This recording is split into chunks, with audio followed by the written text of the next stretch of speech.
How important is it for a preacher to preach Christ from every text?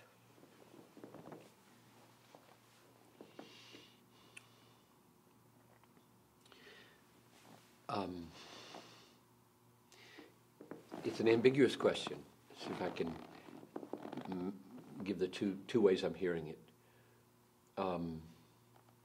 It's important that every sermon from a Christian preacher be a Christian sermon. Meaning a sermon that if a Jewish person or a Muslim person heard it, they wouldn't like it.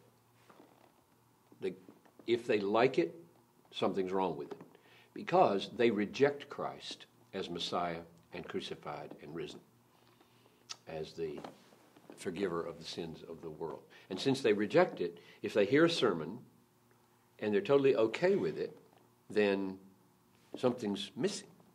And that's where preaching Christ. So the sermon should somehow communicate this is all based on and aiming toward work of Christ, glory of Christ. However, I don't think there's any particular way that needs to be made explicit. In other words, when you preach on Proverbs, go to the ant, thou sluggard, consider her ways and be wise, you want to preach what's there and show that there are moral lessons to be learned from God's providence in the world, but you will somehow connect that with what makes you a Christian. You're not a Christian because you look at ants and feel them to be especially helpful morally in setting a good example of discipline. That doesn't make anybody a Christian. And so if you just preach, let's all be more diligent because ants are, and God says to, that's not a Christian sermon. Somehow it's got to be connected to the bigger redemptive historical thing that God is doing that saves sinners and strengthens sinners, and the discipline. Let's just use that text as an example.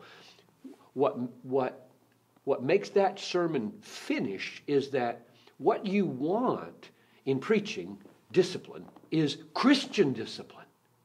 Discipline that's dependent on the Holy Spirit. Discipline that's not earning your salvation. Discipline that's the fruit and not the root of your acceptance with God. And all of that takes you to the cross.